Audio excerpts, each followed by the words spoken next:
Her roles as Bond girl and Dr. Quinn captivated audiences, and she appeared to lead a life of Hollywood glitz and glamour. Yet a disturbing reality is concealed in Jane Seymour's narrative.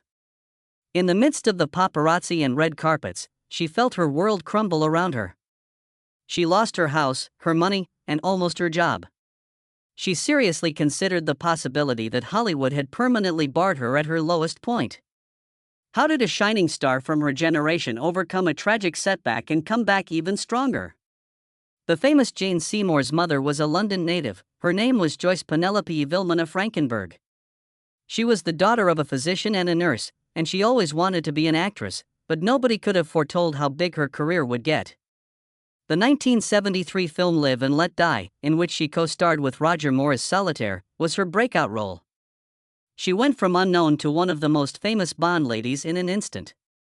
Her charisma and attractiveness propelled her to stardom on a global scale. But Seymour was unyielding, refusing to be pigeonholed like so many others who appeared in the franchise. She had a varied acting career in the 70s and 80s, featuring in films like Christopher Reeve's Somewhere in Time and TV dramas that highlighted her versatility.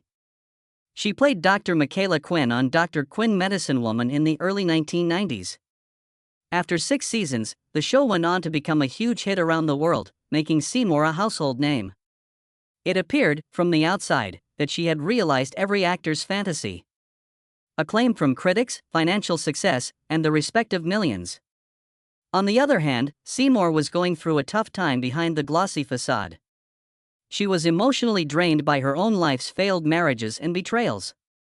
Even worse, the financial security she had spent her whole life accumulating was disintegrating. Later in life, Seymour would confess that she played her parts with poise and professionalism over those years, all the while secretly dealing with terrible issues that no one could see. A Hollywood ideal was little more than that, a Hollywood ideal. The 1980s were a watershed decade. David Flynn, a businessman, was Seymour's husband in 1981. To top it all off, their future together felt surreal at first. However, problems were simmering under the radar. Seymour trusted her husband and signed papers that rendered her liable for debts she hadn't caused, while Flynn was embroiled in a slew of dangerous business endeavors. Seymour was left with a mountain of debt after those endeavors bombed. She came clean about losing her house, money, and even her feeling of safety later on. She referred to it as the darkest moment of my life when she gave interviews years later. Even without a permanent residence, she had to depend on friends for support as she tried to put herself back together. Her marriage's emotional breakdown added insult to injury in addition to the financial infidelity. Seymour, who was always portrayed as powerful, graceful, and untouchable, was suddenly threatened with financial ruin and oblivion. Hollywood, with its reputation for harshness, wasn't providing the support system she required. She was afraid she would never have another opportunity to demonstrate her worth when work dried up. I had lost my home and everything I owned, Seymour subsequently confessed. I was terrified I'd never recover. She was burdened by the weight of both her public persona and her inner anguish. She wowed on screen, but behind the scenes, she was buried in legalese, financial paperwork, and insomnia. Someone who had appeared to exemplify effortless success once fell precipitously. Jane Seymour's life took an additional terrible turn in 1988, on top of her financial collapse. She had bronchitis and had to take medicines because it happened while filming on location. A seemingly innocuous treatment soon devolved into a catastrophic failure. Anaphylactic shock was brought on by a strong allergic reaction that Seymour experienced. She collapsed. She was considered clinically dead for a few minutes. Emergency room physicians battled for her life. Seymour reflected on the harrowing experience of being rescued from the brink of death after her resuscitation. Her most formative experience was described as follows: "I saw a white light and I felt myself leaving my body," as she put it in an interview. She gained perspective on life after this near-death experience. She was compelled to reconsider her priorities as a result. Rather than wealth, not celebrity, but health, family, and purpose. In the years that followed, she said this experience gave her the strength to persevere. Despite the fact that it physically shook her, it laid the emotional groundwork for her eventual recovery. Seymour also began using art as a kind of therapy about this time. It was via painting that she was able to work out her anxieties and grief. She would often paint late into the night. A woman's struggle to heal and restore was represented in those vividly colored canvases. An outlet for her creativity that sprang from the lowest point of her life, her artwork would be shown in galleries all over the world decades later. Jane Seymour had to begin over following her personal and financial downfall. Actors, particularly women over the age of 30, are infamously abandoned by Hollywood following failures. Seymour, however, would not be obliterated. In order to maintain her visibility in the industry, she took on parts in low-budget television movies. She started to get her bearings again, albeit slowly.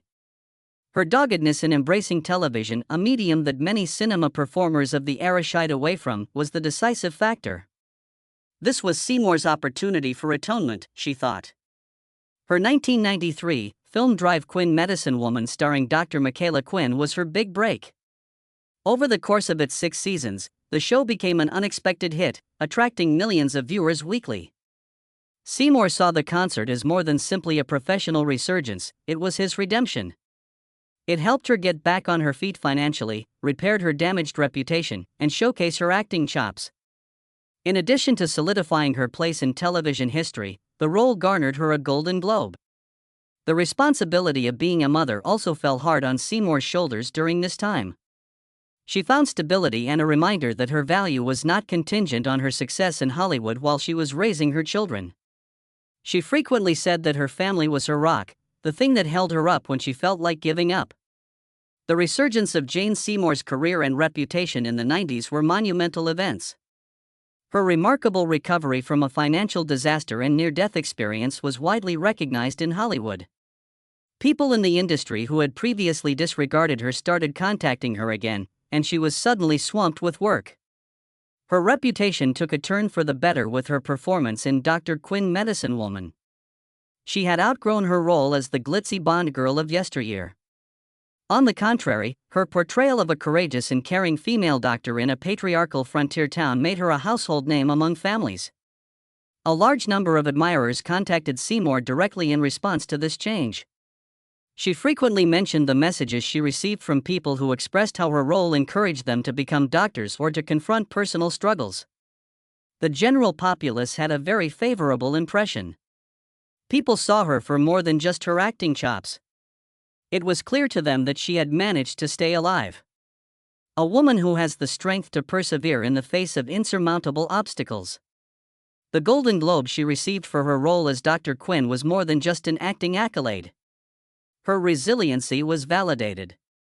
Looking back on her lowest point, 84-year-old Jane Seymour is filled with appreciation rather than resentment. A harrowing near-death experience, financial devastation, and betrayal. She attributes her tenacity to all that happened. She said once that she felt she had lost everything. However, I learned what's truly important when I let it go. Seymour now finds a happy medium between performing, art, philanthropy, and family life. She has spent a great deal of her golden years giving back to the community, mainly through health and children's initiatives, and she frequently shares her personal story of hardship to motivate others. The idea behind her Open Hearts Foundation, named after one of her most well-known jewelry designs, is that love can always find a way in if you keep your heart open. Her sincerity has only grown in popularity among her legion of devoted followers. Her career in movies and television continues unabated. The example she leaves behind will be remembered for a long time, though. Evidence that there is always a way back, even when it seems like everything is lost. All eyes are on you now. Be sure to subscribe to our channel and click here to check out another video.